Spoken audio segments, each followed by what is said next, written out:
Nothing about us without us. I'm going to talk about toilets. I am an engineer, a water and sanitation engineer, but that is not what qualifies me to do this talk or the work that I do. I'm an able-bodied and reasonably young woman, maybe not in comparison to this audience. I come from a working class family in Australia, grew up with a good education and a good home. And for my entire life, I've always had access to a safe, private and hygienic toilet. What is important is that I am an observer, a listener, a questioner, an explorer and a storyteller. I'm compassionate and I empathise with others. My talk may make some of you uncomfortable, particularly if you didn't go to the bathroom in the break. But perhaps that will mean you'll have a more immersive experience. So although I haven't met all of you,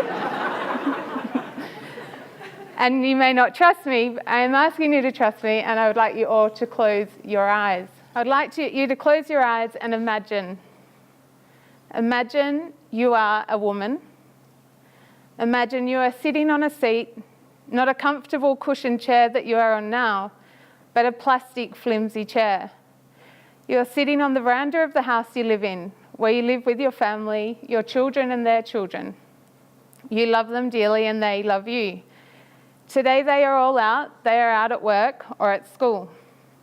And you need to go to the toilet. You are elderly and you feel weak.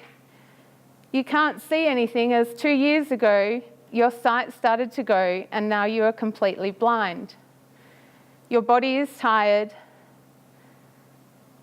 but you are getting a bit urgent now for the toilet.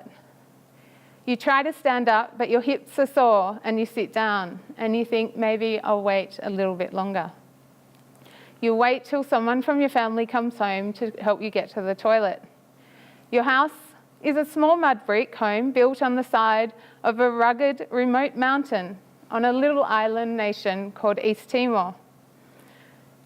The newly built household bathroom is at the back of the house, not close to the house, but across a wide dirt path, through the coffee plantation, down a steep path where there are lots of trees and other obstacles in the way. You are afraid, but you decide you can't wait anymore, and you try to stand up. You hesitantly feel your way around the side of the house to the back. But then there is no more wall to feel your way to the coffee trees. You hesitate, but you really have to go. You take a few steps, but are too frightened as you don't know the pathway. You turn back to the house, and you can't control yourself any longer. When you are ready, I'd like you to open your eyes again.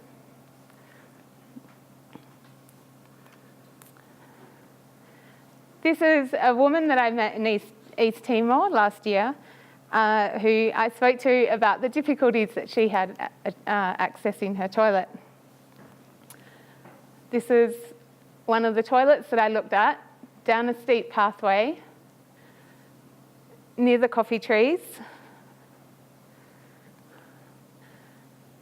And this was their toilet, their newly built toilet.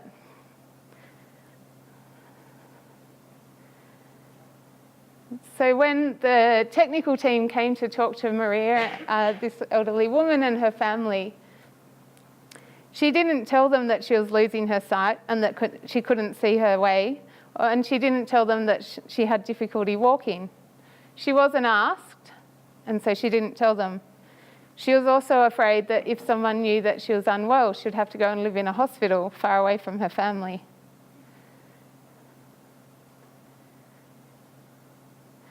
I want to now share a story of her neighbour who had access to a really great toilet very close to his house, and he also had a water tap stand right outside his house, and he had a ramp going up to it.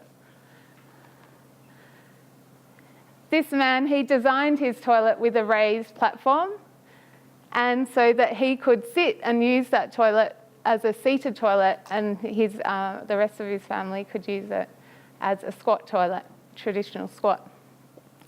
He was really involved in the decision making, and he had a lot of confidence from the engagement he had with a health clinic and a rehabilitation centre. Because he'd lost his legs, he had been offered the support to get prosthetics. And through that pathway of engaging with people outside of the community, he was then able to engage in the planning and decision making of his toilet in his home for his family. And so he was able to come up with a toilet that he knew needed to be close to his house and needed to be a raised platform and to address the needs that he had specifically. Another example I'd like to share of where the people have been included in the design process is through EWB's project in Cambodia that Gavin mentioned earlier, where we engaged a human-centred design process and design principles with a group from a vocational training centre who were a group of people with disabilities. And so through that process, through that workshop, they actually came up with these designs themselves. And this one is like an adjustable or contractable handrail where they could fit that across any toilet depending on the size and depending on what size wheelchair that they used. The only input that EWB gave technically was just that you could, there was devices or small parts that you could make that piece of metal adjustable. So that design came purely from those people themselves, and then they were able to use that in their school. So I want you now to imagine, for the elderly woman that we imagined earlier, if her family had been planning to build the toilet, had they used user-centred design principles to understand the different needs of each of the family members, that had they asked their grandmother what would make it easier for her to get to the toilet on her own, independently, when no one else was around? What if the toilet was built closer to the house? What if there was a bamboo railing built from the house to the toilet to guide her? What if there was a handle or something to hold on to next to the pit latrine when she had to squat to help her squat over the hole? Perhaps she wouldn't have to wait. Perhaps she wouldn't soil herself and she could go to the toilet independently and retain her dignity. So I come back to my role and my qualification to be here today. It's not because I'm an engineer. It's because I'm a listener, a storyteller, and an empathiser.